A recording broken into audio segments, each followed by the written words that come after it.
I was muted. Ha! Hi, welcome to Critical ReRoll, the Critters podcast for critters by critters. I'm one of your hosts this week. My name's Matt Abernathy. With me is another host and another guest. If you guys want to introduce yourselves. Sure. I'm Jess. I'm the gremlin. I was ruining everything behind the scenes. It's what I do. It was a mess, but we solved it. And also with me is... Hi, I'm Herky. I'm not really a guest. We've got three hosts today. True. And I didn't know how to say it.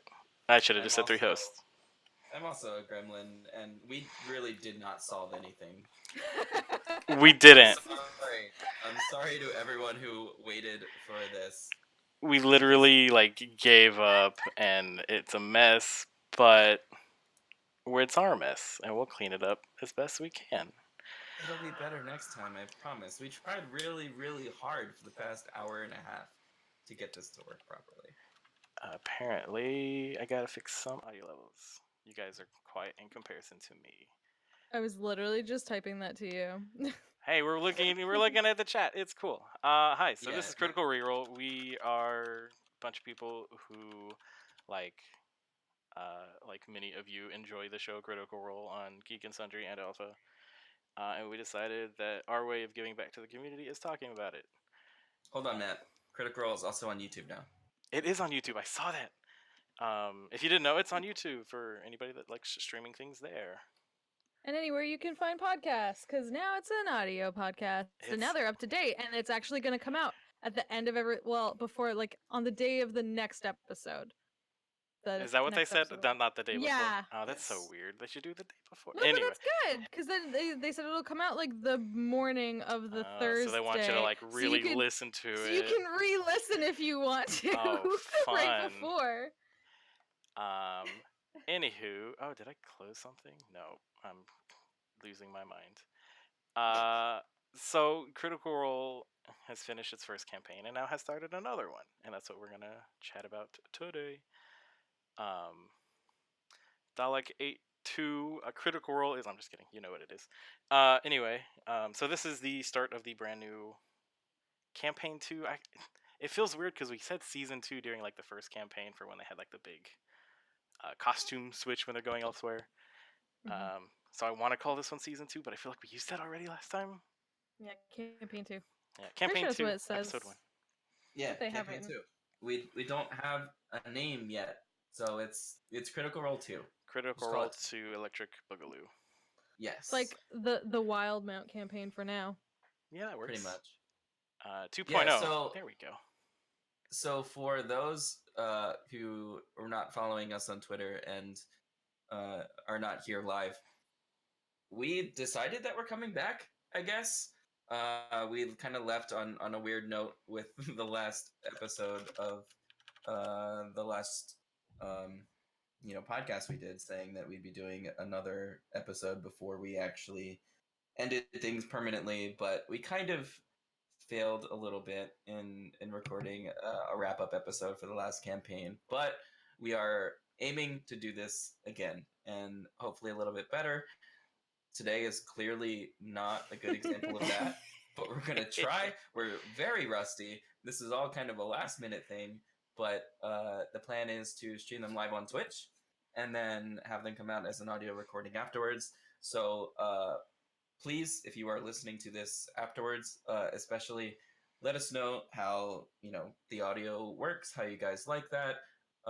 We're also trying to focus less a little bit on guests from the community, and instead kind of having more centralized hosts having discussions, because that found to be a little bit easier for us and kind of would be able to make things a little bit more consistent. So we are open to any and all feedback. Please tweet at us individually or the Twitter for the podcast, and we will be glad to chat with you about any of that. Yeah. That's not saying that we won't have any guests, but it won't be as often every episode like it was last time. Yeah. And then the benefit of doing it here is, you can live chat back and we can answer the questions and discuss things that you want to discuss. Yeah, we can all discuss live. So everyone's a guest. We'll do it live. Oh my god. eventually, and we've talked about doing it last time, but we didn't actually get to implement it. But we do have a Discord set up, so we could maybe like pull people in on the fly. Like we talked about this, and they're like, "Oh, I have something to say about that." You can jump into it. We can talk about it. Things like that, like calling in to a old school talk show. Yeah, and that usually inherently, I've done a bunch of live episodes, means there's a little bit of a dip in audio quality since we're doing it from a live stream and not a fully edited one, but that does make our lives a little bit easier. So if there are major audio problems, let us know. We'll try to make sure that that is corrected and workable, but if it's not perfect, we apologize. Yeah, And and we'll try to do better. yeah, but also, like I said, don't use this as a good basis on that. Give us a couple shows to kind of get things ironed out. Exactly. Now, if you absolutely hate one of us, definitely let us know, and we will deal with them the most gruesome way. We have ways of getting rid of Hold on, people. Matt. I need to tweet at the podcast. Oh dear. My name is who's in the chat? GeoNerd. Or you could find me at Uncle Ook on Twitter. Okay, cool. Anyway, so this episode is. Did he say how long in the future? We finally have a date in the campaign, and he misspoke, and he did later fix it in a tweet. It is 8:35 PD post divergence. Okay, because yeah, I had 3:35 PD Yeah. down, but he switched that, right? He did. Yeah. He did. So I don't know when the last campaign there was mention of it being 20 years in the future, but I don't know if that was ever like set in stone. Do we know when Vox Machina actually happened? We don't. Like that was. I think now he's made a date because he got so many questions last time. Like, what day is it? How many years has it been? When did this happen? Okay. First of all, I think I'm echoing a little bit, Matt. Secondly, let's talk about that freaking new opening title sequence. Hell yeah. Oh my god. The aesthetic was off the chart. Okay, first or before this, I had like a real cool overlay made, but we had to ditch it last second. But you'll see it next It was time. really pretty, and it went along with the new look. The new aesthetic, I love it. The whole thing was great because they kind of played to themselves a lot. Like Sam running in was late, and he was always late to stream. The first, Yeah. let's see, the first roll matched what was in the intro, which was cool. Like Travis. Yo, well, yeah, that was it went in creepy. order. If you think about it, like it used to be Grog and then Keyleth and then Percy. Percy gets knocked down, which Keyleth in fact hits. Well, Marisha punches him in the face. So it's very similar in terms of how it sort of lays out. And then from Percy, it went to Pike healing Percy. So it still goes in that sort of order because then Scanlan pops in. But what I really liked is the fact that so it goes in order. Go watch it next to the other one, and you'll see that. But then also, what I really freaking loved is like it's playing off them being people in a room playing it, and it's like, oh, these are regular people playing it, and yet somehow when Taliesin goes to do his turn, he still lights up magically, and no one questions it. That's my favorite part. Mm-hmm. Yeah. I think it was. Who was it? Was it Ruzgovdi that tweeted that they're in the same universe as Stranger Things and they're all hanging out with like the weird kid with supernatural powers now. So he's the 11. He's the 11. Yeah. I don't know. It was fun. Ashley's adorkable face. Oh my it was god. amazing. I mean, they were all adorable. Mhm. But she had like a retainer or something. Yeah. And it was too good. It was too cool. good. As far as like hitting the whole cheesy 80s sitcom like intro thing, I think Laura got it great, like holding up two dice like, which one am I gonna use? This one. Yes, her little eyebrow raise is so good. I like totally snapped a photo of that because it was, oh my god, just too good. Great. And then that was like the gruff older kid that's like, I'm cool, but I'm teaching you D&D. Yeah, that was the perfect way to start this campaign. Everyone was so excited. I haven't been this excited for anything maybe in my life, but at least in a really long time. And that intro video just like, I don't know, it just made me really happy. I loved everything about it, and the music is my funky jam. Oh, man, I literally immediately went and got it the next day. It is on Spotify. I think it's just called Critical Role 2, TOO, Mm-hmm. by Yes. the Sam was lovely also wearing Jason very Charles Miller. interesting shorts. He sure was. Yep. They were way too small, way too high, but still perfectly Sam. And being held up by rainbow suspenders. Those are pretty good. And his hair, like, all slick. Yeah, no, that somebody, I think it was like Mary and Steve Bloom, were all talking about the weird crotch stuff that was happening with those pants on Twitter. If you find that thread, it's pretty hilarious. I don't know how much courage that man has, but it is way more than I'll ever have. He's a crazy man. Mm-hmm. Also very tall. If anybody didn't know that. Also That's very true. fit, like, which is not something I think like you see a lot. You assume he's like he looks like a small guy, but he's very, very fit. Okay, nobody let Jess live this down. No, they actually used to talk about it on their podcast, Liam and Sam's podcast, that Sam was in much, much better shape than Liam. And that Liam was trying to like keep up with him because Sam used to do, I don't know, marathons or something like that. I can't remember exactly what it was, but they have talked about I it. thought they both tried to do them like once a year as part of their best friends pact. Probably. Who knows? Nobody tells me nothing.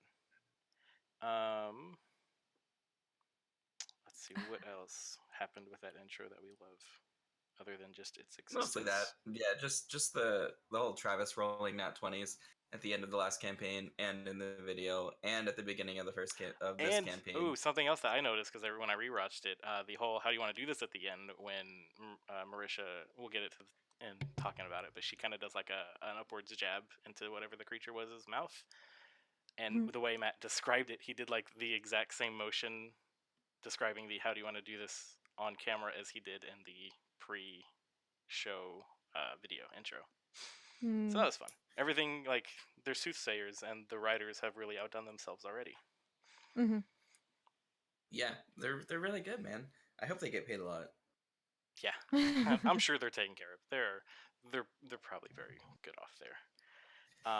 Now on to the thing. Let's see. So we start off with Liam introducing his character of Caleb. I actually don't have their names written down. Yeah, so wait, hold on. Matt first describes where they are. They're in Wildmount. Oh, We yes, knew yes, that yes, yes. ahead of time that this is where the next campaign was going to be. And he goes on this long whole spiel about The Menagerie the Coast status and the Clovis Conclave, and there's a bunch of city-states. Yeah, like the basic terrain and outline of They're in the the continent. Wine and Deer Empire or something. Yeah, so this is kind of weird for me. I don't know what I expected, but they basically are in a town of Charlestonwald in Western Winendeer, which is kind of interesting for me because I've been playing a character that is from not Charlestonwald, but from Western Winendeer, and which is in the Dwendalian Empire. Mm-hmm. And that's kind of weird that I now have to kind of see all of this as potential canon in my story game. I kind of thought it would be cool to make Wildmount story wise, and also like kind of cop out a little bit and be like, well, his past is a little bit of a mystery, and I'm like, no, it's kind of what they're doing right now. True. But yeah, that's where they are. They're in Charlestonwald, which is a town inside Western Winendeer, which is part of the Dwendalian Empire, and he did this whole like spiel about how the political status of that place is, and it's kind of pretty locked down. That obviously will come into play eventually, but for now, we are in an inn, and we get to meet some characters, and I feel like a little bit of stuff happens story wise. We're gonna end up talking a lot just about the characters, so we probably don't need to talk about what happens in the story too much, so we don't go forever. Leading Since up Jess though, is a little late. In his monologue, kind of or was it exposition of the area, my favorite little line was like the handful of wandering destinies that are about to become intertwined. It's like, yes, Wandering Destinies is my emo cover band. And I love that he started in a tavern, because that's like a cliche that a lot of DMs don't like apparently, but it's like the best way to start a campaign. It really is. Like, it's a trope that I love. Right, and you can And do the I'm glad that it whole happened that way. different scenes, have the camera focus in on, what's happening on this table. Two people are talking, and then the other three were just at this table, and now they're going to communicate with each other. Yeah, it makes perfect sense because some of them were upstairs sleeping, and then some of them came in, to have a drink, and then the other ones came in to grift the rest of them. Yeah, um, he added a lot of like flavor about bringing the party together. A lot of DMs and campaigns kind of start where it's like, oh, you're in a tavern, like you start in a tavern and you're all already here and know each other. But here it's very clear that they don't all know each other and they all have their own little separate areas and niches and things that they're doing in this tavern and kind of combining for some central goal. yeah, and so as far as, do we want to talk about like who everybody is now? Yeah, so um Liam and Sam's characters are introduced first. Liam, of course, is playing Caleb Widowgast, who apparently has a light German accent, which I missed a little bit. He started like incorporating it as he went on. It was kind of odd at first. Yeah. Um, Everyone who is listening to this knows all of this and has been on Twitter and has seen all of the amazing art of every single character. But he is a human wizard. Kind of a little bit of a, I don't know, Just a hobo dirty wizard? hobo, A hobo book? Yeah. a hobo transmutation wizard. um, yeah, I'm. It's great that there's a caster. We didn't really have like a legitimate one for the majority of the original campaign. Um, I mean, we had Bard. That counts. it does count, but like they're not. The way Sam played him was like mainly caster because he kind of had to. Yeah. Um, and then he is traveling with his companion, Not the Brave, who, and we'll talk about it right now, is a goblin, a little goblin girl. Um, it took everyone like a couple minutes to put together that Sam's last character, Scanlan Shortholt, the big thing in his backstory that he absolutely hates goblins because they killed his mother and like most of his town, I believe. And now in this campaign, he's playing one. Um, he's just full of surprises. I never would have thought he would have gone goblin at all. What did you guys think I of just his think that's choice? I think that's so Sam. I think that's so Sam to do like either the most opposite or the most difficult or the most like contrary I suppose to what he was doing kind of thing, and I feel like he really cemented that when he went to sing the first song and everyone got ready for a Scanlan special, and it was of course instead a young goblin girl It was who can't sing. the absolute worst thing. Terrible audio experience right there. I, th- Yeah. I I just think that's so Sam. Yeah, I mean, Sam didn't choose his own character. He let Liam actually choose the race and class for him. I don't I don't know if Sam necessarily would have chosen that himself, but he let Liam kind of handle that Are you in talking about this in current true one or Liam fashion. original? This one. He let him Oh, he also Liam also chose the gnome bard for Sam, so he figured it would be a nice tradition to allow that to happen again. that I did not know. Well, I mean, I knew about the Yeah. gnome bard. He like asked what the worst class was and the worst race. Yeah. Um, I didn't know he picked Yeah, this and one too. because of that, I did not think that Sam was going to be the tiny little monstrous silhouette in that silhouette watch, because I was like, there's no way he's going to be like the crazy weird little one again, and then he is. Yeah, I was expecting him as far as silhouette watch went. I thought he was going to be who Travis's character is.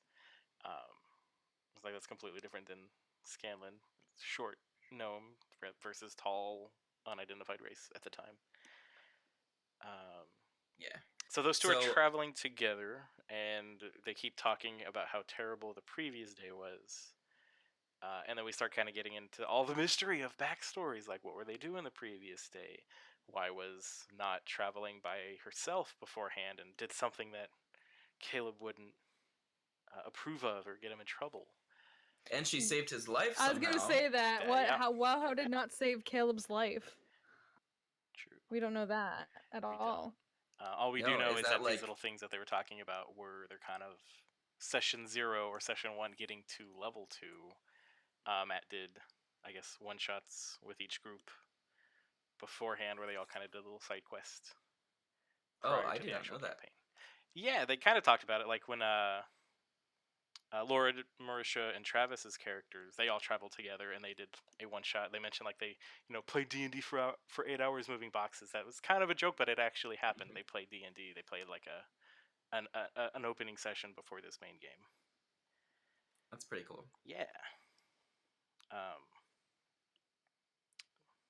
All right, so they go downstairs into the tavern and kind of shifts to that group that you just mentioned, Laura, who, oh my god, I'm so happy she's playing Jester again. Jester might be my favorite character of anything ever, Yeah. and I am so in love with her. It's amazing. Yeah, So if for you- those who haven't seen them, she's played Jester twice, I think, Correct. in the GameSpot I think it's one GameSpot shots. and then something Greggy. Game Over Greggy. Game Over Greggy.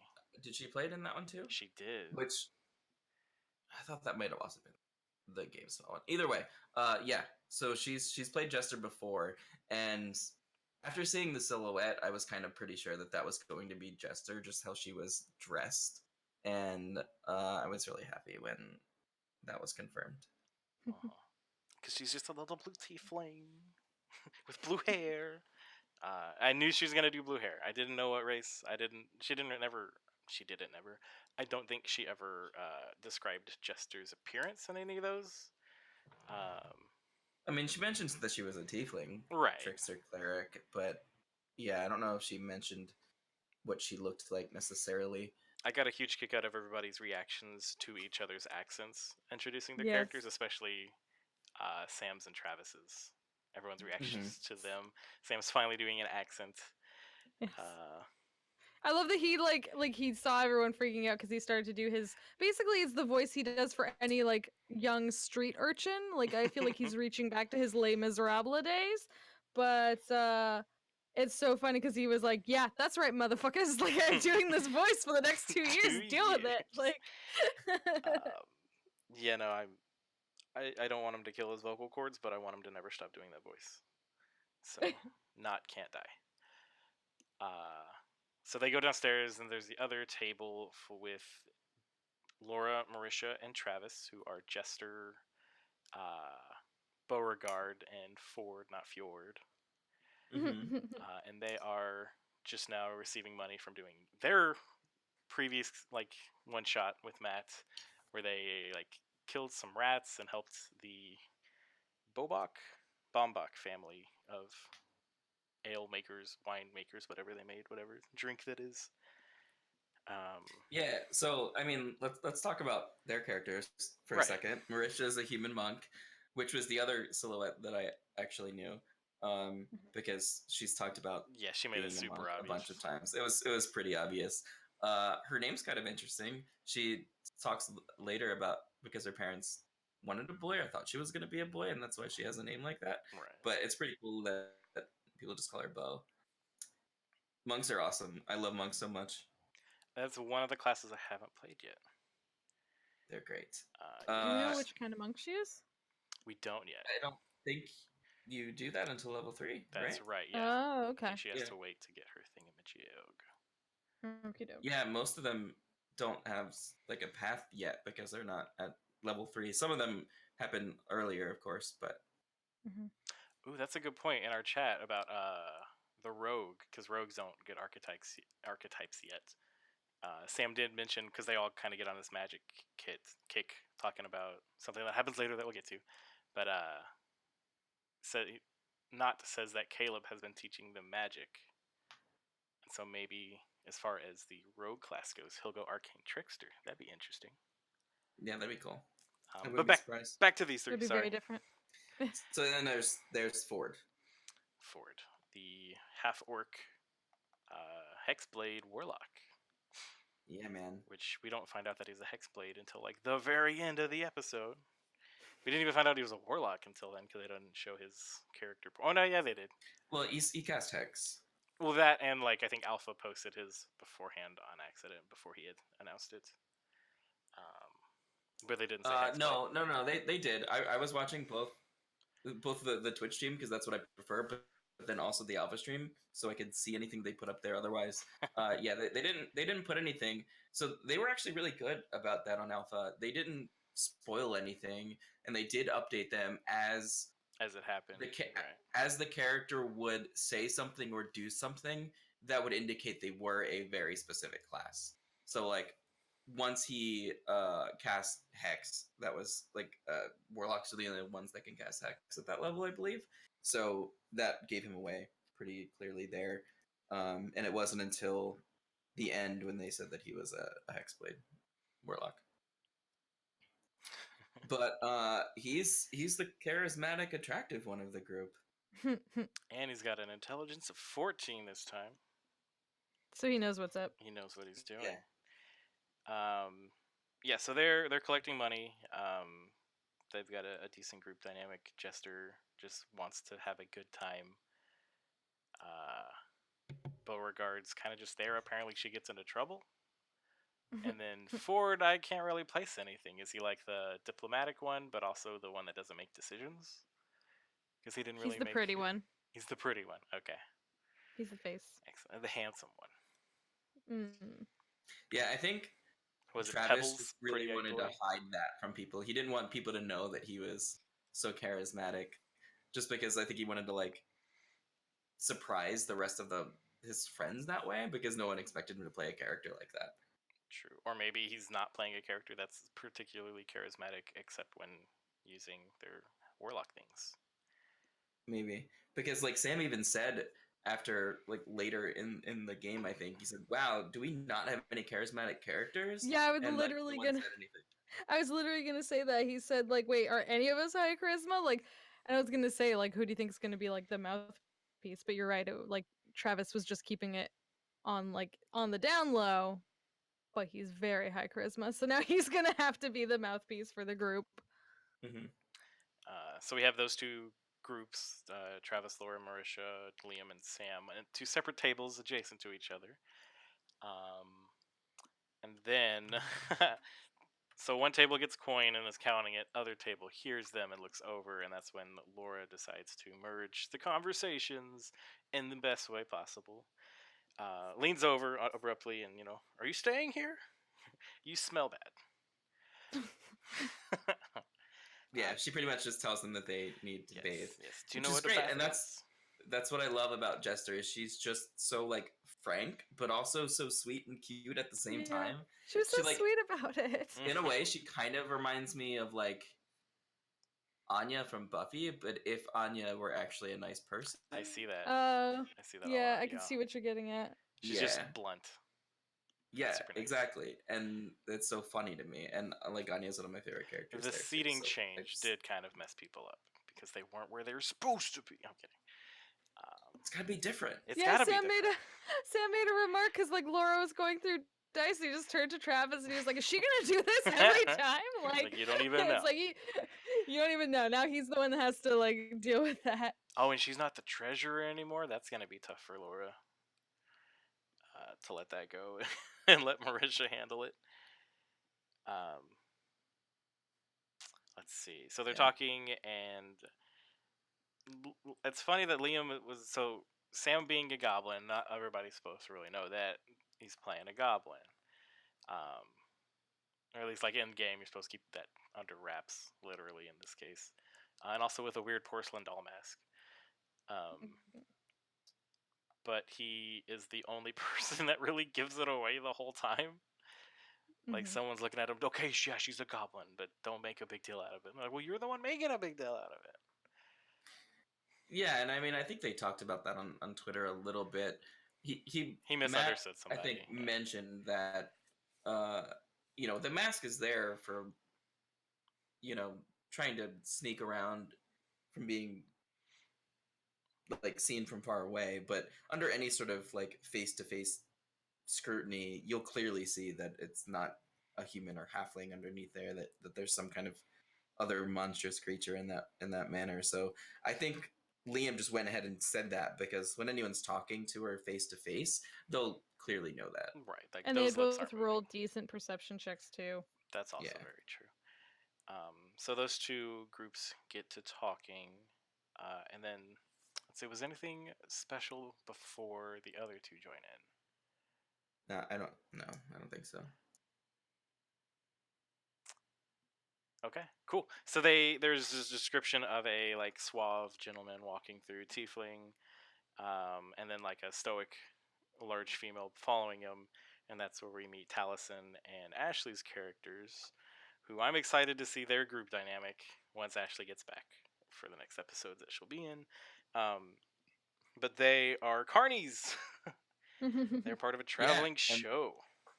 surprising no one, Taliesin was exactly who everyone thought he was going to be in Silhouette Watch 2K17 and 18, and was the absolutely extra tiefling.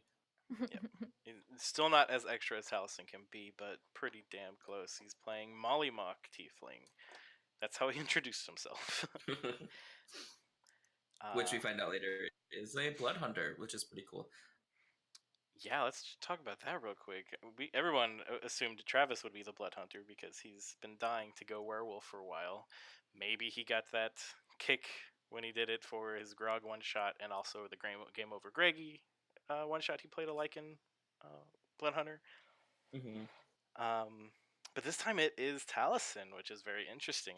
I love later on they get into combat, and with blood hunters you have to do some sort of like self mutilation that scrape on your skin to like expose blood to apply it to a weapon. And the way Talison's character apparently does it is when he draws his weapon, he slashes his own stomach slightly, and then that activates his blood right. Um, Yeah, that sounds like Taliesin. yeah.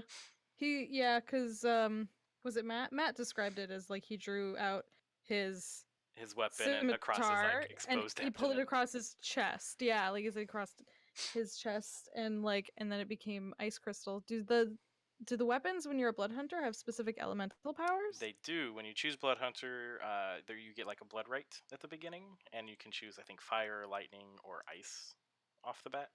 So he went with ice. Later on, he'll get to choose different ones. But yeah, so it like does weapon damage plus whatever your blood dice is. I forget what there's names for it. I haven't played a blood hunter in a while. But yeah, they count as magic and do some sort of elemental damage. Yeah, and then there's Yasha, who everybody loves. The craziest thing about this is like you come in here expecting to meet, 7 new characters, and there are some that you're gonna like, some that'll be kind of iffy. They don't really have backstories yet, but they're all so fucking awesome. Like, there's none of them that I'm iffy about. Like, they're just all so great. And Yasha just kind of took Twitter by storm. She is hella awesome. She's a giant buff Asimar barbarian, and I'm kind of in love with her too. Yeah, I didn't clue in until I saw someone do art of them, sort of like back to back, and it sort of mentioned like he's your devil and she's your angel, because basically she went Asmar Oh, and he went fun. Tiefling, right? Like, Well, but so she could be Fallen Asimar, which is like a more demonic version. yes. Yeah, no, it was fun because Ashley always talked about in any sort of interview that she wanted to originally play like some sort of badass character, but they needed a cleric. Now she gets to be Ashley. Mhm. I'm pumped, and I like the dynamic between them. That she's just like a pessimistic hype man, while Talison's over there as Molly, trying to hype people up and get them excited for this carnival. She's like, "Yeah, he's really good at his fortune telling thing. You should all get it done." I'm like mid So, drink. Dalek82 is asking if we think Yasha is hiding wings. Asimar's, the protection Asimars are the only ones that get wings, I think, right? Is it? I thought And both did it. It was like a bonus action or whatever to maybe. like Yeah, I have think they ethereal come looking out. wings. Like I don't know if they're like real. Yeah, I don't think that anyone gets solid wings, but I think yeah, so for the Fallen Asmar, it says you get ghostly flightless wings that sprout from your back, but it's only for like a minute or something like that. I they don't think. Gotcha. persist. Yeah, that's what protection ones like are too. But you also don't get those till level 3. True. I'm gonna go ahead Yeah. and open it up to the ASMR page real quick. Anyone interested? They are in Volo's Guide to 105. Monsters. Let's see, kind of if I can find a thing real quick. They're considered celestial champions. They bear within their souls the light of heavens. They're descended from humans with touch of power from Mount Celestia. They're born to serve champions of the gods, and their births hailed as blessed events. So she is some sort of celestial. I definitely think she fits best, like with her look and everything, how she described it as her like dark hair going down into white and everything, like the way she described herself, very tall, very big. And if you read for the Fallen SMR, the additional buff they get is in fact strength, so that would work for her being a barbarian That is true. and everything like that. So I definitely think she's gonna go Fallen. I think it makes sense for the sort of like dark edgy character she wanted to play, kind of a badass, kind of it gives her um lets her be, you know, the opposite of what she got to be before, and it's just Right. interesting. So what that is there's sub races of the ASMR. There's Protectors, Scourge, and Fallen. And under Fallen is an ASMR who was touched by dark powers as a youth, or who turns to evil in early adulthood. And it's a group whose inner light has been replaced by shadow. So kind of the way she acts, it goes with that. And you're right, the whole you should get a buff to strength definitely leans in that direction. And it's totally Yeah. Ashley. She would 100% do that. It is, and oh my god, she's so funny. Just playing as her like nonchalant, like doesn't really give a shit, right man? Just kind of killed me a couple times. Did I love Oh, everyone and I else? love that because sorry, I just want to say because the Asmar actually get a +2 charisma bonus, and I'm pretty sure as Yasha, her charisma is something like 8, so she would have had to have had like a 6 or something it? like that. Let me check real quick. Her charisma is a 7, so it was Oh, a I was 5. so 5. Jeez, I was close though. Oh man, yeah, she's got Yeah, strength 17, dex 15, con 14, int 12, wisdom 9, charisma 7. She goes straight yeah. down. One of the things we kind of wanted to have visually was to be able to talk about their stats and stuff and show them on stream, but Next time. next time. I guess I Next technically Yeah. could do it. I haven't saved as JPEGs, but we're not gonna deal with that. I will break everything. It doesn't break anything right now. Yeah. So Molly Mock Yeah, is so- Tiefling Blood Hunter. You've got Yasha, his hype girl, as a Asmo Barbarian. And they introduce themselves as members of the traveling circus, who I just lost their name, Fletcher and Moondrop's Traveling Carnival of Curiosities. Yeah, so before we move, people are talking about like stats and stuff. Oh yeah. I don't think there's anything that crazy to talk about as far as the way stats go compared to last campaign, you know, with like Grog especially and whatnot. But I mean, the highest stat we have is not with a 19 dex, which is pretty cool. But then the lowest stat we also have is not with a 5 charisma. This is true. Everyone else, like everyone rolled pretty well. I mean, Ford's wisdom is only 7. And then yeah, Yasha is not very wise or very charismatic, but everyone else, like all of their stats are decent. Which is funny now because it was Ford that rolled the natural 20 perception check, so that still would have come down with his wisdom stat. But Yeah. I don't think anybody questioned that. And then yeah, we'll mention Jester real quick just because Laura apparently liked to brag about it, but her stats are pretty insane. Like she doesn't even have an 18, which is kind of weird. People talk about Jester having really great stats, but she doesn't even have a +4 wisdom. But everything is in the positives, which is kind of crazy. She's just really really well rounded and decently within the positives. 2 17s, a 16, a 15, and then 2 12s is the lowest. I would take those numbers any day. Yeah. Yeah, We don't have any 20s to start, which is pretty good. It feels a little bit OP when someone rolls really high and then uses a racial bonus to get their main stat at 20 already. Right. I've like stopped myself from doing that. Yeah. Let's see, what have we got in here? Who's the strongest? Probably Yasha. Definitely Yasha. That was one thing. So I saw a lot of fan artists when they draw Ford drawing them how they would Grog being buff, and then like people throwing a fit like he only has an 11th strength. Like, let people draw. Yeah, I mean, it's still good. Like, that's not bad. He does only have an 11th strength, but that's because as Hexblade, he uses his charisma on his attacks instead of his strength, Mhm. which is And, pretty, like- And it pretty was dope. smart putting still- like a Constitution modifier because like you need to have hit points if you're going to be in melee range. Yeah. And he has that big badass falchion. Captain Falchion. Falchion. So, so I mean, Ford you can't Falchion. help but imagine him as being like the a big enough guy to wield it. You know what I mean? Like, Right. I don't know. I picture him as like a nerd, just like a fit nerd. yeah, but he's got like, low intelligence. yeah. Regular intelligence. Doesn't need to be like the biggest guy, but fit. True. So yeah, Taliesin's character passes out a flyer. I love that he had flyers. That was one of my favorite parts at the beginning. That actually had important things that tied into the story. Inviting them all to the carnival later that day, because it was some special day that I didn't write down. And during this, he does what his character does, which is a fortune teller in the carnival. Jester just being up for anything. It was like, yeah, tell my fortune. And he plays her, does his little sleight of hand, gets the cards that he wants. And Jester eats it up. We learned here that apparently she's looking for her dad. Yes, and she like talks as though he's watching her all the time, which is really interesting. Like during combat, she's like, "Are you watching? Are you here? This is the coolest thing that's ever happened." I'm assuming that was her dad that she was talking about there. Maybe. Yeah, you never know. You never know. It's too early to tell.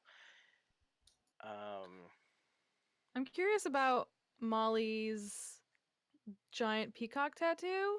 Mm-hmm. If that has any like interesting story to it, and then also his name, because Molly Mock is a kind of albatross. So, and like just the way a lot of people are arting him now, I can't help but wonder if he has a bit of a like piratey backstory like thing. I don't know. I can't help but imagine Taliesin having just the most dramatic swashbuckly extra of everything. Yep. It's possible. He might. You can never tell with him. I do. I mean, I like the tattoo. Looking at the like art that we have that we can see, it's interesting.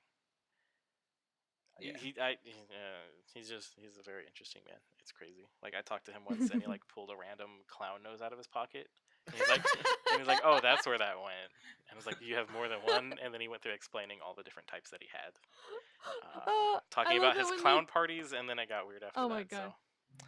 Well, I like that when they did Honey Heist, he provided all the hats, and he's like, this isn't even most of my hats. You have no idea how many hats I have. Yep. Oh man. Let's see. All right. Yeah, we've got a lot of episode to talk about. We learned pretty quickly now about Frumpkin, or as Matt likes to call him now, Frumpkin Spice Latte. I apologize so much for that. Do not apologize for that. I changed a letter to 2 letters. You just The other way around. No, yeah, pumpkin, and then I added FR. So I changed 1 letter to 2 letters. Fight me. Okay. Always. Yeah, well, the reason that we met the cat is because... Oh, no, it wasn't the reason. Later, we meet the cat again because somebody makes a scene, which was great. After Molly Mock does the reading, Jester's like, oh, I can also do cool things. After Caleb does his magic, Jester's like, I have magic. And so she slams open all of the windows in the tavern. Then immediately gets in trouble by Lawful Ford over there. And she's like, oh, I'm sorry. And then she slams them all shut. And finishes with that, ta-da! and then Beauregard immediately, yeah! And then she plays it off. Come see me in the carnival. I'm really good. I don't know. It's such a different group dynamic. I love it. Mm-hmm. Yeah. Then she steals Knott's money. That was great. And then they start Oh, yeah. almost a fight. They play the game. I think that Scanlan played with a fire giant in the last campaign. Is that what that was? No, I think this is a new one. I don't think this is a game that we've seen before. Okay, I feel like it was a similar mechanic at least. But yeah, they play some card game using dice. not loses terribly, and would be down to silver pieces that belonged to Caleb. And then they like, I don't know. Ford tries to get Jester to give it back, and she's like, "Why no?" It just, and then she becomes a wild and crazy guy. So next, the important thing we find out is that Knot has some sort of special alcohol addiction. Yeah, they talk about how she needs it because everyone else is like, "Oh man, we could go on a like a pub crawl, not a pub crawl, but what's it called? Wine tour type thing, beer tour." There's a word that I don't know. Yeah, I don't know. Yeah, but yes, she's like, I would prefer the harder stuff, but like I need something. So that's an interesting dynamic we'll learn as the campaign goes on. Other thing around this time, we learned that Travis's character is allergic to cats, and there's something special about this magic academy, the Soltress Academy. Jester and her team knows about it. Apparently, Travis's character wants to go there to learn magic more. Jester wants to go there for other reasons. And yeah, Caleb wants to go there, or I don't know if he wants to go there, but like he knows of it and not thinks that he could get in. He seemed, Not was speaking Caleb up a bunch, but Caleb seemed kind of very disinterested. To be fair, Caleb seemed relatively disinterested in everything. This is true. Yes. No. Somebody asked in chat. No, I don't think if the cat dies, he's gone forever. It's a familiar he can summon Frumpkin again.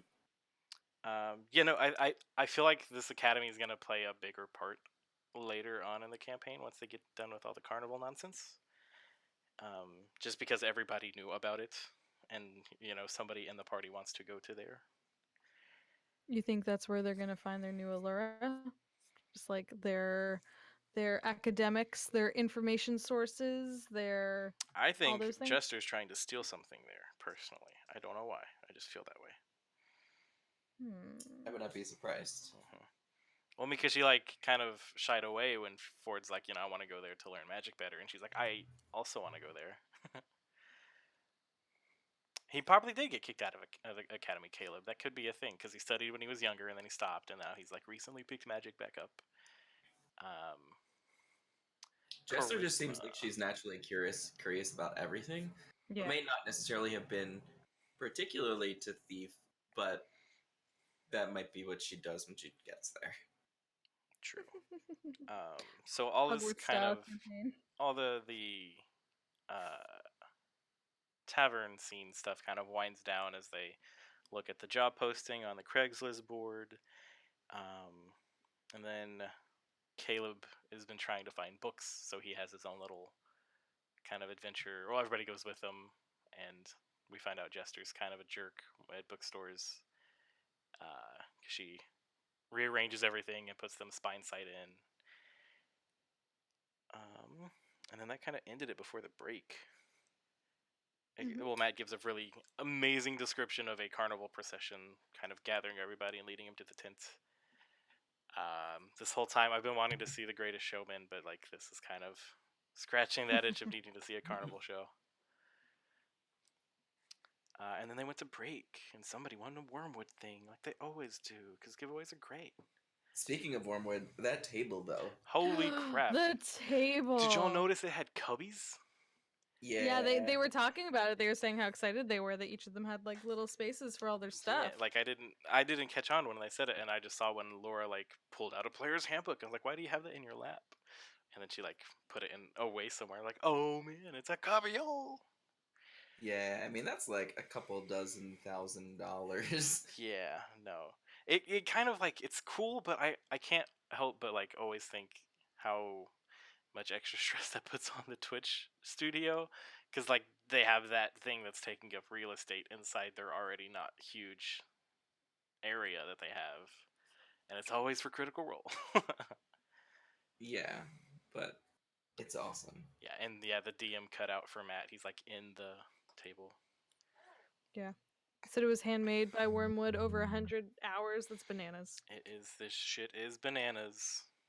Yeah. How do you spell Wormwood? No. WRRRWDD. Yep. What would Wormwood do? That's what that is. Cool. Back from break, they enter the front of the procession. They meet a couple different people and hear that they have to give up their weapons if they want to go inside. Well, I guess that happened before break. Anyway, they learn that they have to give up their weapons to get into the. It's after break, I guess. But yeah, so they eventually start to give some of them up, and Jester gives Yasha her sickle, which is cool that she uses a sickle. I just thought that was interesting because I described earlier, and she's like, "Here's my sickle." So she has a sickle, not has a dagger, and a short bow. No, crossbow, light crossbow. Caleb just has his books, so he didn't give anything up, I don't believe. Beauregard had her walking stick that she needs to walk, right? But it's okay. She's got an Aasimar barbarian to carry her around now. Yep. And then I hope that continues. Ford has his falchion, which everybody gets a kick out of the word falchion. Falchion. It's a good word. It is a good word. Nobody uses it. They all said it over and over and over. And then they started adding like a twang to it. Falchion. Falchion. I'll get out my falchion. And then, of course, Beauregard asks the infamous question, would be if Yasha could hold her throughout the show. That was she responds that it would be 5 gold pieces because these arms are worth a lot. And pretty much everyone is yelling that they would gladly pay the 5 gold pieces for that. Right. Before that, though, one of my favorite Ashley one-liners, because they're like, "Where do you put these weapons?" And Yasha's like, "I hold them." "How do you hold them all?" "Because I'm fucking strong." Oh man, she's got like a brand new greatsword. Interesting part before they go in is Molly Mock plays Chester again, and it's like tiefling to tiefling. I'll give you another reading real quick, and specifically pulls out a shadow card and a moon card. And is like, "Do these mean anything to you?" And she's like, "No." So I want to know what that's all about, Taliesin. Tell me your secrets. I feel like trying to signal or something. Yeah, I feel like that's Taliesin just like trying to bullshit and make things up. Like, he did that so much in the last campaign where he would just do something random as if it had a meaning, but didn't really have a meaning for it. At least not yet. So I wouldn't be surprised if like he just did that to just do it for fun and see if anything happened. Okay. Let's see. Ashley's character makes a comment about Laura's character while Marisha was on her shoulder, so that was fun.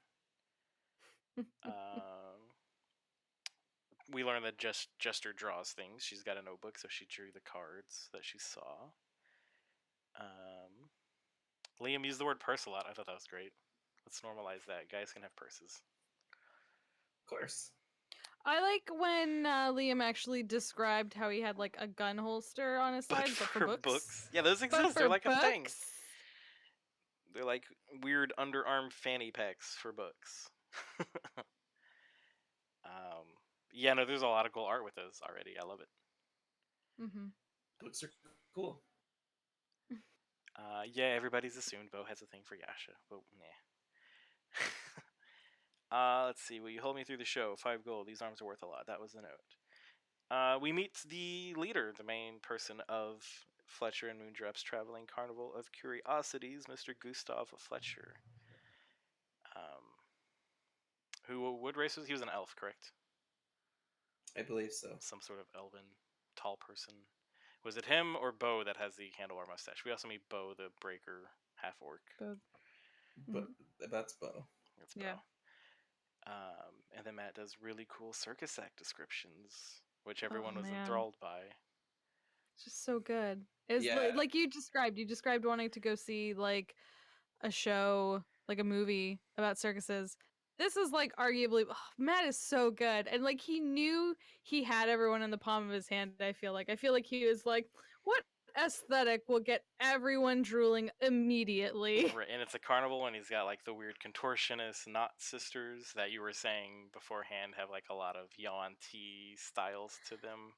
Yeah, Or- I personally can't help but wonder if like if we're gonna get to come back and see more of this circus, find out more about this circus, and then find out like that there's some interesting um different races or mixes and stuff like that there, because he was saying the Knot sisters, they looked like halflings, but then meanwhile he kept saying they were like slithering and they looked serpentine, and the way they like wrapped around the pole and they like slithered upwards and everything like that. I couldn't help but wonder like are they is he trying to hint at their part like Yanti, or like is that something that's going to come into play later, because we also saw a weird partial giant toad human person.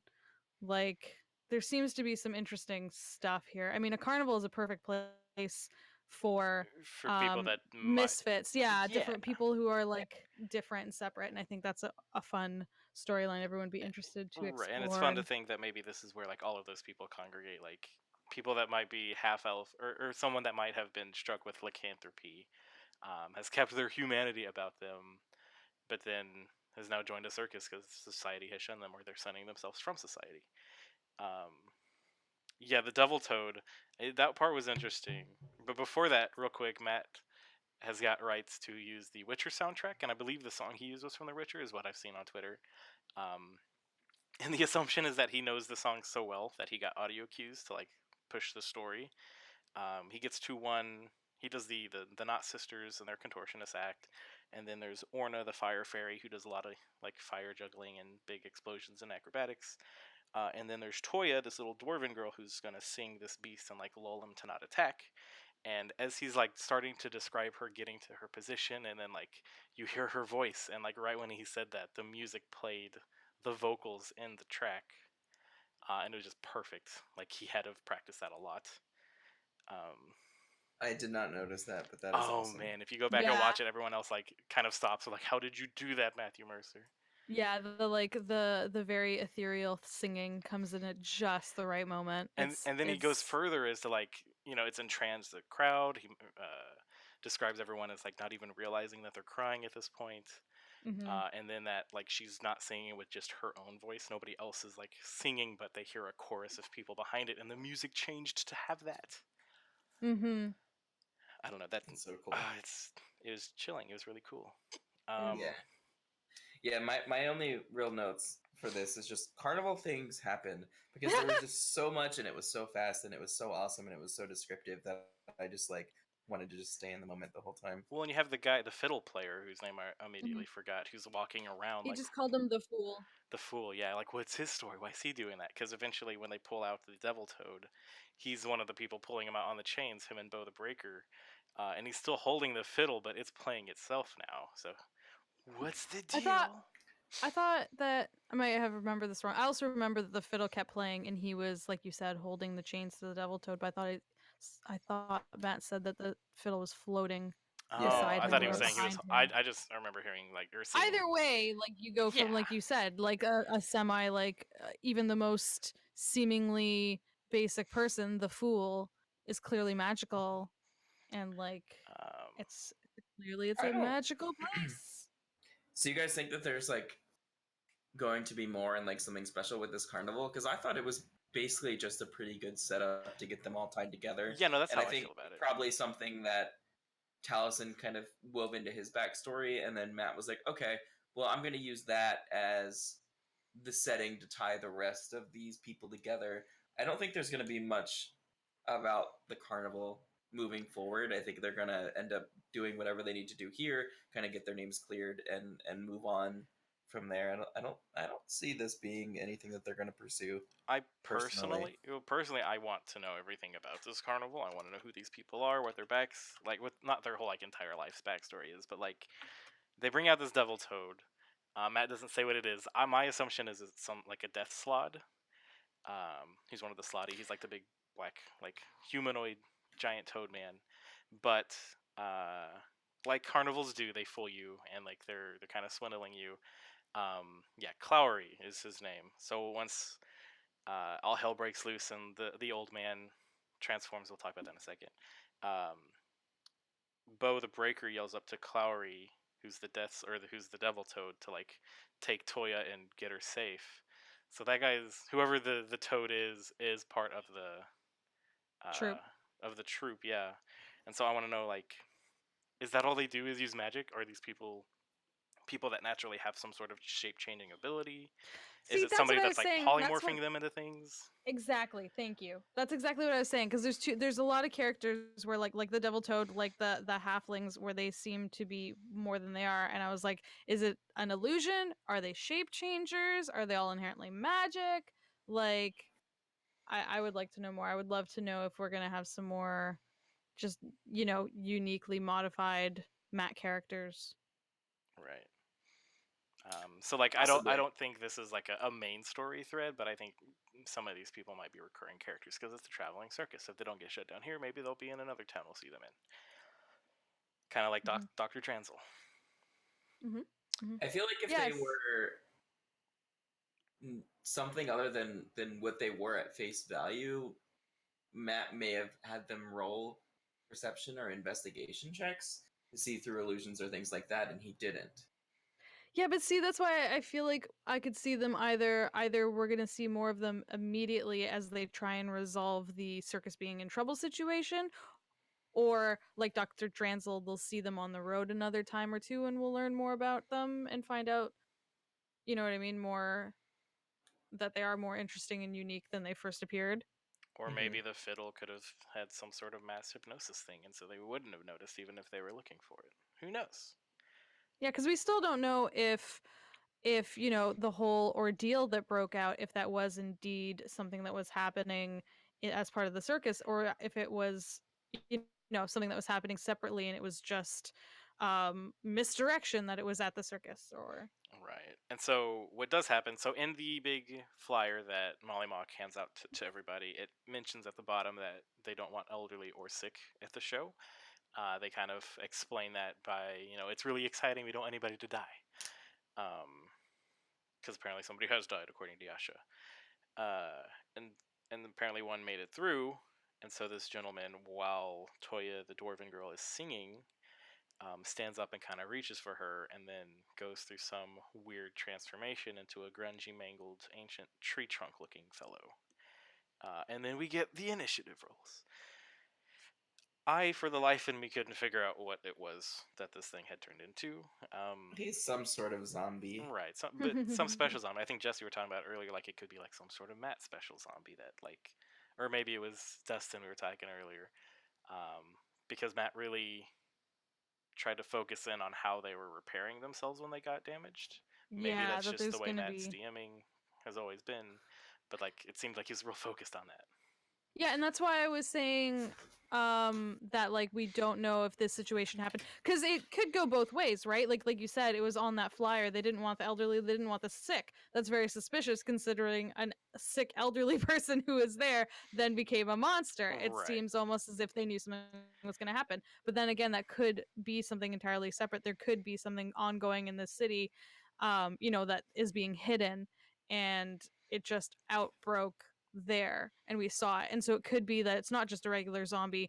There is an ongoing issue with these like weird modified creatures that are healing themselves, a mat modification special, as we sometimes say. I yeah. don't think that they were necessarily healing themselves. I just think it was the normal, The typical zombie undead fortitude, fortitude. yeah. Yeah, which is when they die, they roll a con save, But and like, what sort of he is zombie? 5 plus the damage, and if they succeed, then they drop to 1 hit point instead. But is it like zombies or mummies, or like what would cause that effect to affect someone after they're dead? Because it was just the old Right. man, and then he attacked another carnival goer, and it was some female, and then she died, and then immediately came back as a similar looking ancient tree trunk mangled mess. Yeah, that is something that I don't know. Exactly. That's where it becomes into something Um, that could be something else. right. So we get into But combat. the fortitude sounded pretty standard to Right. me. Yeah, and so like I'm not saying that the fortitude wasn't Matt special, but like I don't know the way he focused on like it's stitched together. I don't think it'd be a Stitch monster like someone in the chat saying, but like something similar. Because it is the same world, so maybe that person has. Well, no, because that was Kavarn that was making Stitch monsters, and he's dead. Anywho, we get into combat, and that's where we kind of learn more about everyone's abilities. The first, it's finally. I mean, it was confirmed earlier when she did it, but it's more confirmed when Jester invokes duplicity that she's a trickster domain cleric, which is great. It's one of the ones I've only played once, and I want to check more because invoke duplicity has a lot of fun things you can do with your double. That sounded weird. You can cast through them, is what I was talking about. Yeah, they're pretty cool. I love when people play clerics that are from, I say non-traditional domains because just mean like life. yeah, because like most people just play like life or light, and I mean they're all equally there. So like there is no such thing as a quote unquote traditional domain, but the number of people who play like life and light versus all of the others is just like a huge difference. So I really like a lot of the other domains, and trickery, of course, is one of them. Let's see. One of my favorite notes that I have written down, and I think it was Jacob on Twitter that posted it, but pop pop, because Yeah. Laura does, or not Laura, Marisha, as Bo does her flurry of blows after her grapple didn't work, and so she does pop pop like magnitude from Community, but I'm gonna say pop pop's the new dagger dagger dagger.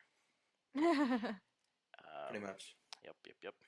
Well, I mean, they all said some things, and I think there was some like, "Be careful, the things we say now might end up on T-shirts." But then there was Exactly. also the like Ash who pulled a like, "I would like to rage," but then immediately I'm gonna exclaimed like, workshop it. "This is I'm gonna workshop this. This is just a placeholder." Like Exactly. Okay, well let's help her out. Ashley, if you're listening, I know you're not. Here are our top uh recommendations. What do you got, Jess? On the spot. this is the worst thing. Why are you? See, mine I was got I was like in Yasha's like melancholy fashion, just be like, I guess I'll rage or something like that. Like, I guess I rage. What would you like to do? I guess I'll rage. Yeah, but that is the whole point of like the dichotomy between her normal persona and then when she's raging, because when she's raging she doesn't act like that. So she goes That's crazy. true. Yeah, with her yeah. exclamation, get the fuck out of my tent, or whatever Yeah, I she was said. gonna say. Yeah, she did scream and like, cause normally she's just like, meh, I do like that. uh. Dustin in the chat, fuck this, and then rage. That'd be great. Yeah. But no, combat was pretty simple. You got some chromatic orbs casted. You've got Hex. We got the description of Taliesin activating his blood right of slashing his stomach and freezing over one of his scimitar. That was really it. I mean, they're level 2 characters. We can't really expect a lot out of them this early. I do like how not after she attacked, decided to look around for something she could steal from somebody that was trying to get out in all the hustle. Oh yes. Yeah. Little clip. Yeah, the combat at this level is pretty straightforward, but that's fine because they're all learning to use their new characters and stuff, and it's still exciting for us because even though we know their classes and stuff, it's still exciting to see how they're using it. And for example, with Ford and Caleb and stuff, actually seeing the spells that they chose, because we still don't know a bunch of the spells that they have. True. So we're still learning everything as we go. And also, yeah, Bo did almost get knocked out the first round with 2 hits. Yeah. Brought her down to like 2 hit points, I think. Yep. They don't have a lot of hit points, and they don't have very high AC yet. Let's go through that real quick. Caleb has 12. Beauregard has 18. Ford has Caleb is real squishy. Ford has 20. Not has 15. He's a wizard. Jester has 18. Molly Mock has 23, and Yasha has 27. I'm interested to see what Blood Hunter order he's gonna go with, because there's what the lycanthropy one, the Ghost Hunter, the like something. Order of the Peacock. Order of the Peacock. I forgot about that one. Yes, it was in an update. And I think it's important. You keep saying he slashes his stomach. He was described as slashing his chest, and the reason I think this is important is because I can't help but imagine it's Taliesin, and he's wearing like something like this big jacket that is opened almost to his navel. Like I can't help but imagine like that's the chest is like on display. Yeah, exactly. It's just big V-neck right there. Yep. Deep, super deep V. Yeah, so combat ends when Marisha is able to finally kill the last one, and it doesn't come back to life. So she gets, how do you do this? She got the last one in the last campaign. She gets the first one this campaign. Symmetry. Like, not symmetry. What would it be? Like a palindrome. How it ends the way it starts or something. Okay, listen. Sure. We're going to move on. The Crown's Guard comes in. So We meet Flynn, who is part of the Crown's Guard, who doesn't really know how to quell the situation. Everybody's left, and he's there, trying to, like, you all need to stay where you are, nobody move. And that's where we get the jokesters in the group kind of keep their jokes going. Laura, or Jester, is like, oh, but look at that one, they're trying to steal all the money. He turns around, so she actually jumps in and starts digging around one of the dead bodies to find some coin, and she does. That's where we get to the interesting part where, let's see, what does happen? She fakes sickness because of her bloody hands. Why did I write that note? Because that was hilarious. Because what was it? It was the guard Flynn, the nervous one, was like, "Don't touch any of them. We don't know what it might do." And of course, as like a trickery cleric, she's like, "Oh, I touched it. I got blood on my hands." And she's like, she even pretended to like, I guess, like fake like turning. I guess, Yes. and like had to roll a deception and rolled pretty high. And the guy wanted to go after her, but Yasha like stopped him. that Right, was so yeah, funny. it's Marisha's like, jokes are great until they get you killed. And she's like, ha ha ha ha ha. I love her. Yeah, Yes. yep, she's probably my favorite. So outside of story wise, I mean, we were already running a little long. I just kind of wanted to talk about some of the party dynamics that we have now, not interpersonal, like relationship wise, but more just like the classes and stuff we've got. So they finished their combat, and we talked about the races and classes that everyone is. Bo almost got knocked out. I mean, of course, D&D rules. There's still a bunch you need to go through before you die after you hit 0 HP. But so we have one cleric. Do we have anyone else who can heal? I mean, don't believe so. unless Caleb might have some kind of healing spell. I don't know exactly what wizards could Wizards possibly don't get. have healing unless they're a very specific class. Like Yeah. none of the classes in the original handbook have healing. Besides clerics and bards and rangers. No. Sorry, I meant for wizards. None of the wizard Yeah. school of Wizardry. Well, School like of there's wizardry. Yes. there's the newer ones. I think there is a specific Yes. like a deity school. or Exactly. whatever. That's my Right. point. I think So- there's a new one, but wizards don't typically have healing. Yeah. So the point I was getting at is the ones that can heal typically, of course, are clerics, bards, druids, rangers. We don't have a bard, a druid, or a ranger. So all of their healing at this point, from what we can tell, has to come from Jester, and her wisdom's not even that high. So like, they don't have a lot of health recovery in their party currently. That's going to make things very interesting. It is. Somebody is either gonna have to multi-class real quick, or they're gonna have to find potions ASAP. Yeah, and that was going to be my next question. Do we think we're going to see a lot more multi-classing in this campaign? I think it's early. I mean, personally, I don't multi-class ever, but if I do, I wait till at least level 5. An interesting thing somebody had posted is, after this combat next session, do we think they're going to be level 3? Because a lot of these don't get to pick an archetype until level 3, and so that's why we'll start seeing them branch out into different things. Granted, I don't think any of them might be. I know. I think it's a little early to say that. We'll need to see what they do in the next session, but they might move to level 3 in the next session. If not, then definitely the one after that. Isn't there a new monk subclass or archetype that has healing in it? Is there? I believe so. News to me. It might be in Tran- Unearthed Arcana, so I think- not official stuff. I think the Tranquility one can heal. That's what I'm thinking of, Tranquility. Yeah. What is that in? Is that in Sword Coast? I mean, it was in Unearthed Arcanas, but it might be in Xanathar's now. That's what I'm thinking of. Yeah. I'm gonna look at that real quick. But their healing is pretty limited. They punch heal basically. Right. Drunken But Master yeah, I'm Kitsui. not. Sun Soul. Nope. Um, Uncle Luke is saying that became like a paladin thing. Way of the Yeah, I Healing forgot paladins. Punch. Of course, paladins can heal, but we don't have one of those either. So that's going to be interesting. And then the other thing I thought about was regarding spellcasting and stuff.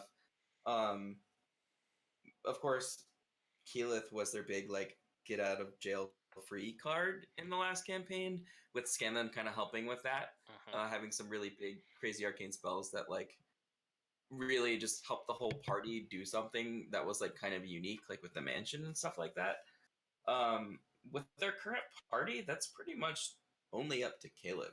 Caleb is gonna have to be like the shining star of like, oh fuck, and like doing kind of unique stuff because none of the other ones really have crazy things like that.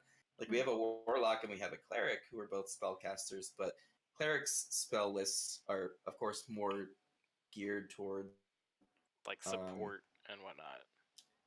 sort of, but it's a lot more like divine spell casting, which doesn't allow a lot of the unique stuff that kind of arcane spell casting can get, and some of the stuff that druids can do.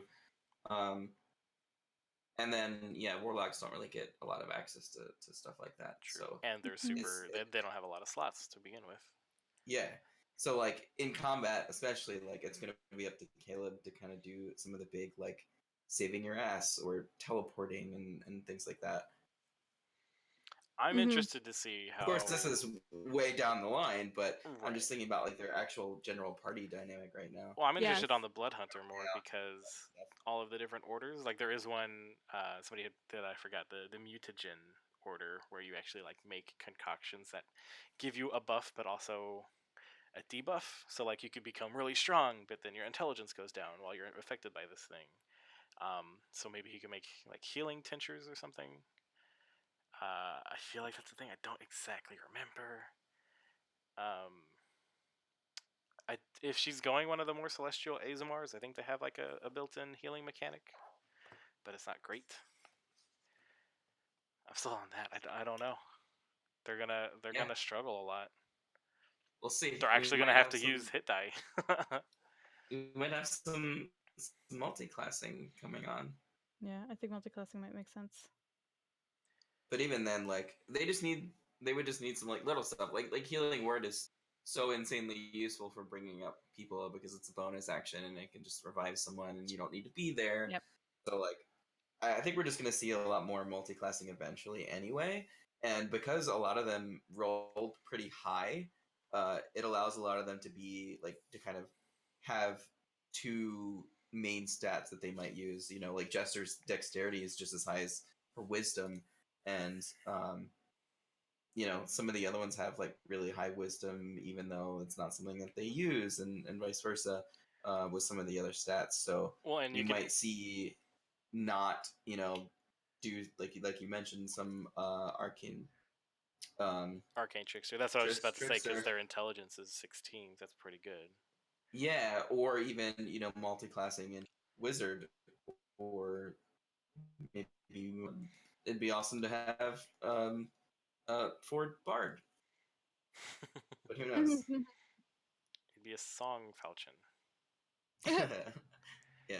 Um, yeah, no, it's gonna be fun. I didn't even think about like their whole lack of healing until you said it, because like yeah, afterwards I think Jester only could heal like max of 7, or like I think gave Molly 10. Um, but that's not gonna keep him alive. Yeah, she wasn't doing too much, and wasn't she doing cure wounds? She Or she was. just going up and like touching people. She's doing it after the battle. I think what was good about what we had before is we had a bard, a druid, a ranger, and a paladin who all had small amounts of healing they could do, and they could shout it at you, or they could like, you know what I mean? Like they were spaced out, Right. and even though they weren't doing like the big like mass cure wounds or anything like that, they were able to do enough to make them all safe, to keep them all good.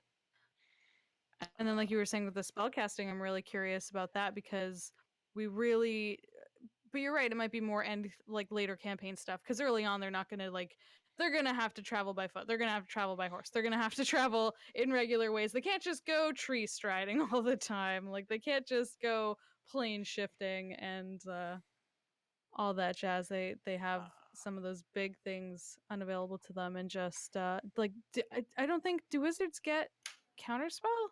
Like that was a huge Yes, important they do. thing. Okay, Wizards good. are like the main. Wizards and sorcerers are the main ones that get it. Bards can get it if they Okay, take good. the I right was college. okay. Good. I was like, when are we getting that? We always need. Yeah, I mean, not until level 5 at least. Actually, I mean, Ford can get counterspell too, which would be awesome. Okay, good. True. Yeah. So that's something. To answer Uncle Luke's question, we did kind of talk about. We did it earlier. In this land that they're in, Wildmount, there is like a list of approved deities that you can worship, which is going to be an interesting dynamic later on, depending on who Jester is a follower of. And I think somebody called it. Yeah, we didn't. We didn't learn that, did we? We didn't, No. but there is one, the Moon something, in the Taldore campaign. Let's see if I can find it real quick. Is it the Moonweaver or something? Yeah, the Moonweaver. And then what about Travis's pact? Exactly. I'm more interested to know what that is.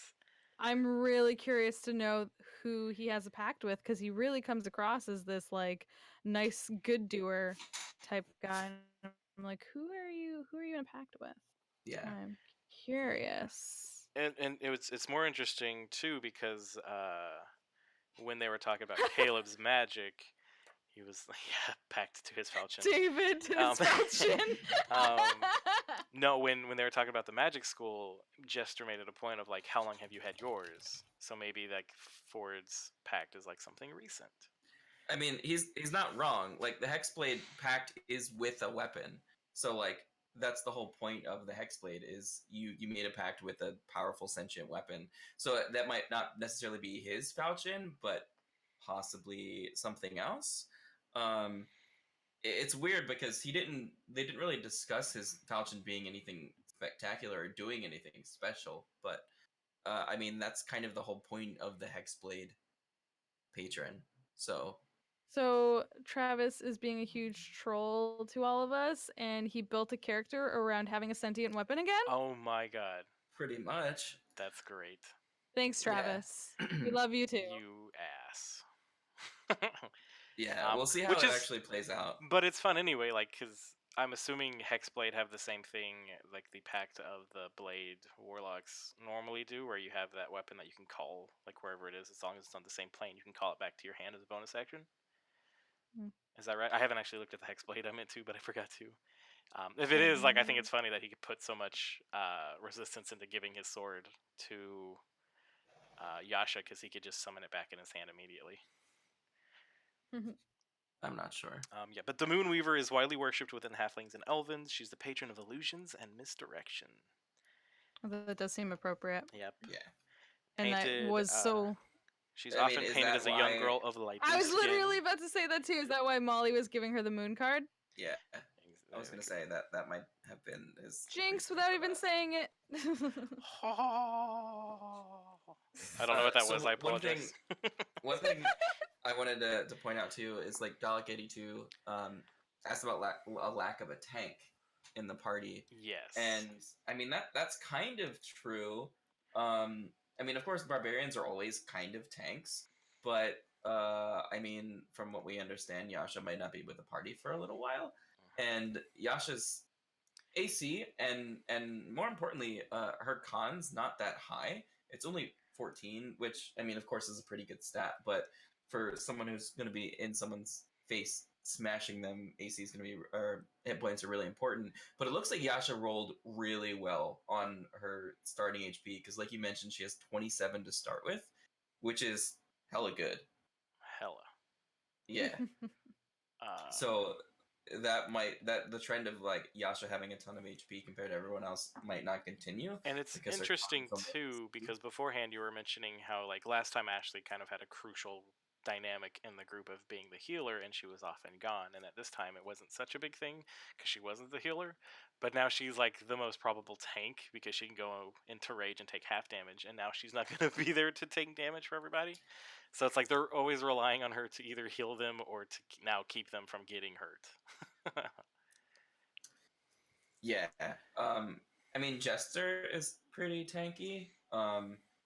17 AC because she's pretty dexterous, and then, um, as a cleric, she can kind of live through stuff. But as a trickery domain, she's probably just gonna try to be like sneaky and not really in your face.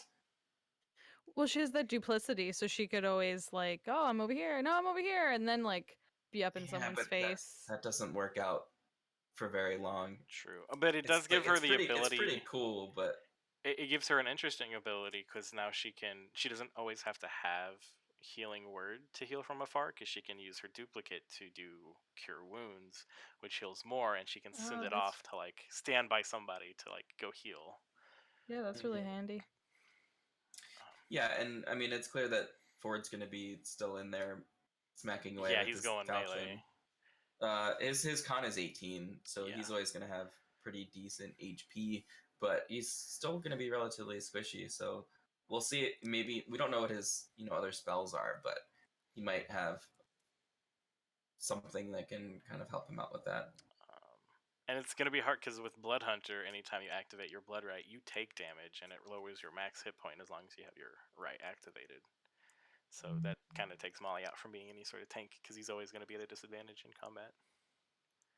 Yeah. Especially if he tries to do So it on both weapons, which you can do, but it lowers it twice. And I think it's your current level, so Ouch. right now it's only 2 hit points. Well, Mollymawk had the second highest amount of HP, so they True. have all that HP to draw from. But like you said, they're giving up quite a bit, and then it lowers their HP temporarily, doesn't it? Like yes. Yes. basically until the end of the fight. Until you, Yeah. until you release your blood, right? And then half orcs have half orc resistance, so if he does go down, he can go down to 1 HP instead, I believe, right? Orcs Endurance, I believe it's called. But Okay. yeah, yeah. Yes, fun things we can see them fool Yeah, it's gonna be fun, and with. it's cool that he picked another character that can do a lot of damage, but is a caster now. Because with a half orc, Mhm. you get brutal critical, so if he crits, he's gonna do a lot of damage. Because Hexblade, you do Yeah, like an they're extra D8 or whatever. something like that. Definitely, like they're just. It sounds like they're gonna go in and swarm and try to take out things quickly. It's a lot of glass And cannon. then Bo being the monk and not having much in the group. You cut Uh, out. it's gonna be like the Vax of the group, basically. Okay. Just go in, hit a bunch, and then probably die. So instead of pop pop, it's falchion, falchion, falchion. No, it's not about Bo. Oh, so it's gonna be pop pop pop pop. Yeah. She'll be popping off. Haha. Yeah. Well, it's gonna be interesting. Do you guys think so we meet the Watchmaster who Molly Mock had met previously, probably in like his campaign. He walks in and specifically asks like, "Who all saw this?" Do you think that guy knows what happened with the weird zombie thing? It's for the next episode. Does who know about the weird zombie thing? The Watchmaster, Yeah. the head guy, does he know what's going on with why the person changed into some sort of zombie? I don't think so. See, that's what I was saying before, though. I feel like this can go two ways. I feel like we're being set up to believe that something within the circus caused it, but I can't help but like get the feel from the Watchmaster that there's something bigger going on and they're trying to hide it. Well, that's just me. I like to assume that there's a bigger, eviler story going on. Yeah, no, So, I I definitely mean, don't it think it's a could be. carnival. I I want to mean, believe with they're Matt all good. Mercer, that's probably a good opinion. I'm usually the person that like kind of just takes things at face value and be like, okay, this could have been a one-off thing, or there's not some big underlying plot. There might be something like small that someone might know, but not something quite that intricate and entwined. But you could be right. True. Well, cool. Yeah, I feel the circus is being set up. So things we know See, about that's people. exactly. Yes. Things we know about Thank people. you, Not has MH. something to do with cloaks and is on the run from somebody. Yeah, and I'm curious because did they did they say young or small? Because then I'm curious about like the drinking. Like, is it actually So like okay, they need to well, drink, or are they gonna have like a potion that they have to be having it, and they're it's calling it like confusing their because their medicine, quote unquote? Like, unless you want me to get the jitters, I think she said. Right. I don't know. Not might have some sort of thing where she has to have alcohol to function. Who knows? As far as I don't. I think he needs to say how old Nat is at some point because he described her at the beginning being a little goblin girl, and then later somebody else referred to him or her as a young woman, just because it's a small thing that's a female. So it's weird that like he'd be kind of promoting underage drinking. Well, but it might be a thing with just goblins. When you think about, you I know, can't but assume there's a you lot of can't kids. I anthropomorphize know, but there's a these. lot of young people that watch this, and it'd suck if like drinking's glorified in a way that's like, okay, what's fun? My hero does it, you know. Oh, the goblin does it, so it's cool for me. True, you don't Ah, know. ha, ha, ha, ha. You Goblins reach never adulthood know. at age 8. Yeah, I was gonna say, like, Okay. their aging is Oh, very did you look different. it up, you cheater? I have the Yes, book in I front of me did, too. because I Well, figured it was then something forget like that. everything I said because you can only drink in 20 when you're 21 here legally, and in other countries it's 18. So why wouldn't it be 8 in Goblin Land? Ignore Matt, or just send me hate. It's cool at Herky Both. Novello on Twitter. Did you I'll guys have take it. any closing remarks? Where you think the show's heading? Your favorite character, favorite part, things like that. I Go don't ahead, Herc. remember her response, like what this was in response to, but I really liked, for some reason, how fast and like steadily Marisha asked, "Did you get a commemorative tankard as Bo?" Yes. Oh, that was the Flynn, the guard, who had been a guard for the last like 10 years plus 2 months. So two Oh months as yeah, of two Oh months yeah, ago. And that's when, yeah, Marisha was like, "Oh, yeah, happy 10-year anniversary, I guess. Did you get like a watch? Did you get like a special tankard?" yeah. Like she came out with that really, really quickly, and I feel like she's really kind of embodying the character really well.